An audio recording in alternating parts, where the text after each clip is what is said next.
I'm going to talk today about AppSensor project, but more specifically that is allowing an application to defend itself in real time from attackers. What I think we can do with applications is the next step after we secure them. Don't get the wrong idea that I'm saying we don't secure our apps, because we have to do that. But what I'm thinking we can do next is detect a bad guy in our application while he's looking for a vulnerability, and then kick him out of the application. So just think about like your bank. Your bank is not immune to every type of possible attack to get inside the building. But they don't have to be, because they watch you with cameras and they arrest you. And that's kind of the idea of AppSensor, is giving applications the ability to see a bad guy and get rid of him before he does bad things. The project has come quite a long way. This might be one of the last times I present it, because it's in really good shape now and it's ready to go. And I'm looking for user feedback after this. It's been under development for a couple years now. We have code. The code now is ready to work with ESAPI. You guys are aware of ESAPI? Is anyone using it? So this is ready now that you can drop in the AppSensor jar and you're good to go right away with ESAPI. And in another version or two, it'll be in ESAPI as an extra jar, ready to enable by default. So we're in really good shape. Here's the obligatory OWASP front slide, because it's supposed to be there. Here's the other slide. So we're going to talk about the power of this idea of application-based intrusion detection. We're going to talk about the status of ESAPI and AppSensor. I'm now releasing code on how to do this, because I don't like to say, here's something, good luck. I have an entire WebGoat-style code demo for it. That's on Google Code. You can download it. It's ready to go. So we're going to talk about that. And then we're going to talk about how these ideas are being used at Mozilla right now.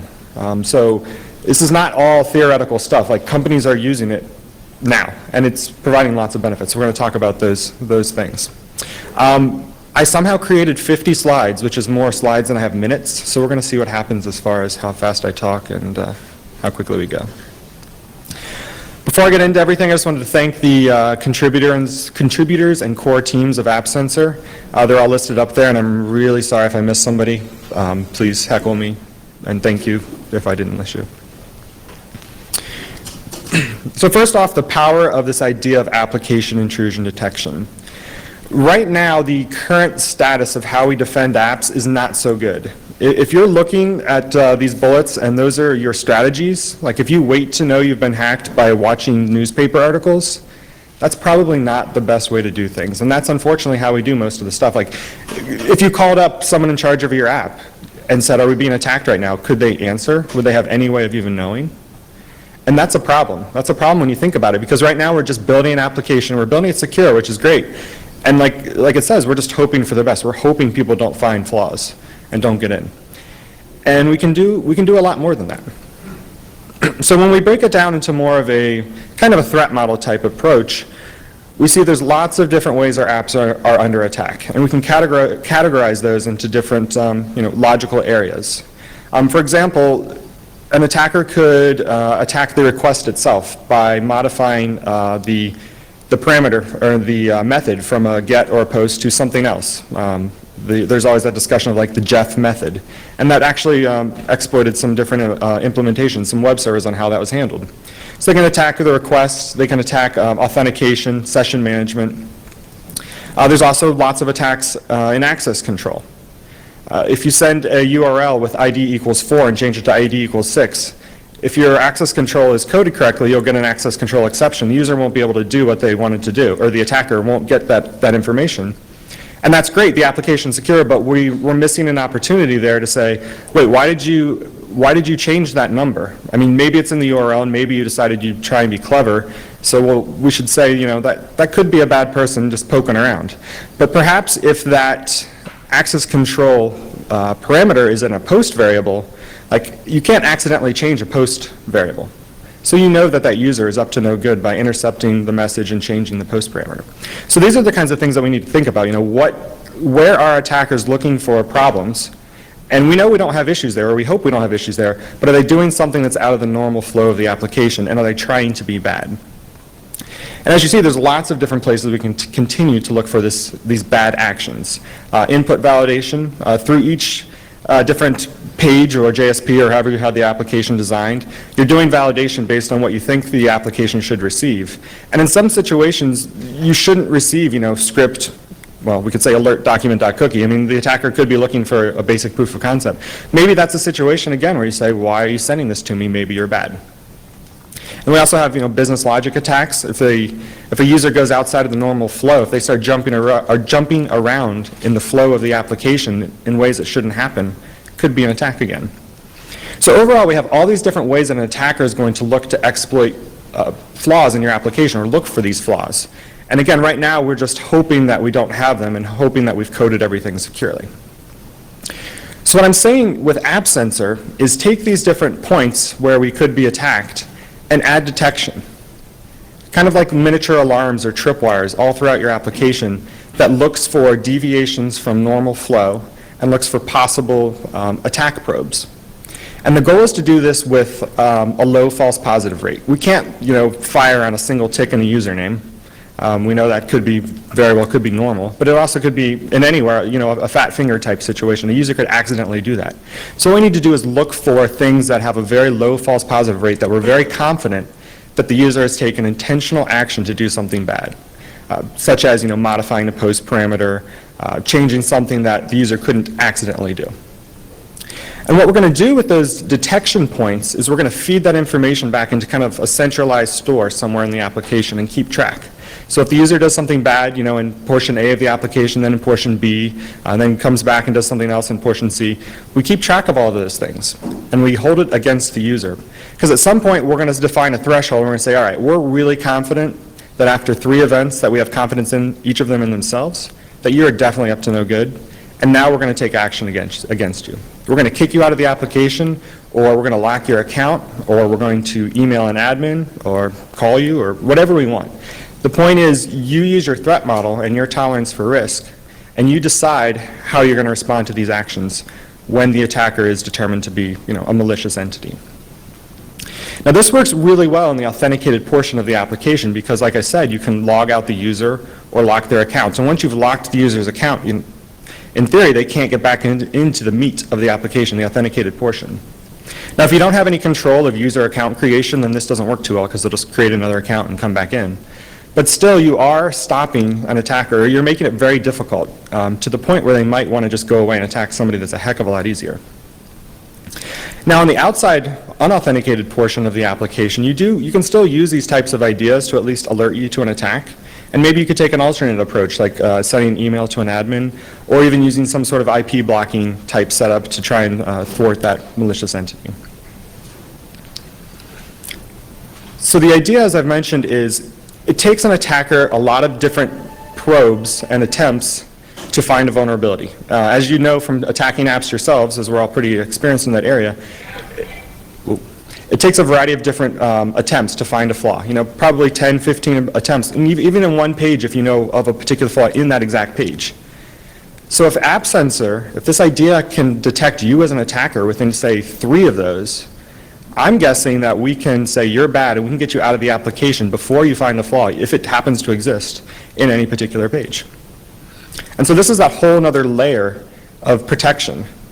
We build the app secure, and that's great. That's what we have right now. Build it secure to make sure we don't get compromised. But then add in this entire other layer, that police patrol type approach, the tripwires in your application. So you figure out who's bad and you get rid of them. And this helps because even if you don't know about the vulnerability in your application, what you're looking for is the badness of the user. And you can find that using these deviations from normal flows and the attack patterns. So this is where I think we should move. Right now we're building secure, and we're doing lots of different things. We should continue to do that. Developer training, security throughout the SDLC, penetration testing, all that stuff is great. But let's move forward and also actively defend our applications from attackers by using detection points, monitoring trends for anomalies, and then taking action against these attackers to stop them from doing the bad things they're intending to do. Now the question comes up of why do it this way? We have other solutions out there that attempt to do this. There's WAFs. Some people say, well, we monitor logs, we look for attacks in this way, and those things have their merits, but I don't think they have as much power as this approach. And one of the big differences is building this type of idea into your application. It allows you to interact with, for one, the user object, so you can actually lock out the user. But it also lets you understand specific application context. One of the big areas that most standard tools cannot defend or even test well is access control. A device that's outside of your application, it won't know if ID equals 4 is an attack. But inside your application, it will, because it gets an access control exception that says you shouldn't have done this, and I'm going to count that against you as a possible attack. Again, it depends on how your application is designed, but that's one way of doing it. You can add that as a potential attack from the user. WAFs, they can do their thing, but it's a generic type solution, and you have a custom app, so you're only going to get so much merit from that. And as anyone that's done lots of log analysis, it's not something you can do quickly or really that effectively across the board. So that's the idea of AppSensor, and that's why I think it's very powerful and a really good move. What we're going to talk about now is how you can take that concept and actually use it.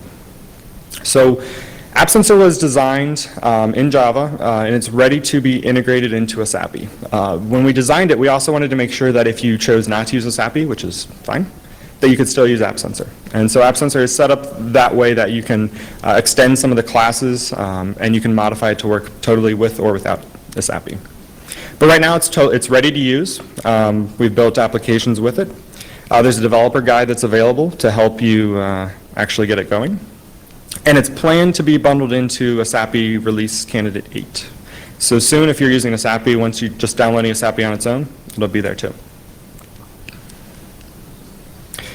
And this tool, we'll say, it's not really just a pie-in-the-sky type idea. I mean, it is actually being used. Mod Security is building integration with AppSensor. They're taking the theory of AppSensor, the detection points, and building that in. A major insurance company, as I found out, is making it standard that all apps that are being developed from this point on will use ESAPI, and they'll also use AppSensor-style detection points with AppSensor code.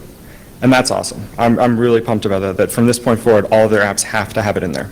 So that's pretty exciting. And at Mozilla, we're using these concepts. We're not using the AppSensor code specifically, but we're using these concepts of attack detection. And I'm going to talk about that a little bit later.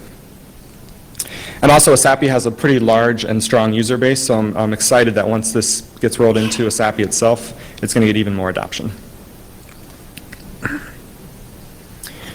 So the the AppSensor jar right now, it's drop-in support. So just bring it into your application. It takes 3 lines of configuration in the ESAPI properties file. Then you also get a AppSensor properties file, and this is where you're going to decide what is our threshold and tolerance for risk. We have these detection points in our application to detect these attackers. How confident are we in their false positive rate, and how aggressive do we want to respond? So you define those in this properties file. And then the developers, they add 2 to 3 lines of code to make this work. That's it. So if you think about how this could actually work in your application, you sit down and you do your threat modeling, and you say, this is a point of attack that we should detect. You tell your developers that you want to use this here. They go into the code, they add 2 to 3 lines. That's it.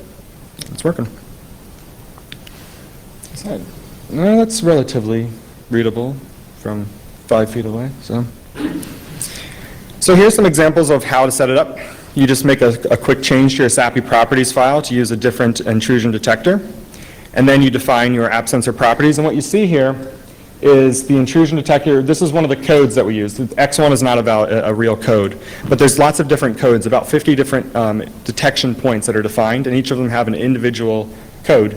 And so you can define your properties and your thresholds per instance in the application. So you could have it detect input validation and type attacks one way in one part of the application. You could have different thresholds in a different way if you wanted to, just by moving around the detection point codes. So you define your threshold of tolerance. So we're going to say after 2 events, we're going to take action, 2 events within 35 seconds. And here you get to define what you want to have happen. So in this scenario, the first thing we'll do is just log the event. This guy could be bad. Let's just log it. If he keeps doing it, 2 more in 35 seconds, we're going to log him out. And then eventually we can do other actions. In this case, disable component for user. So what we've decided is he's attacking a particular portion of the application, and we think it's better to turn off that functionality of that page rather than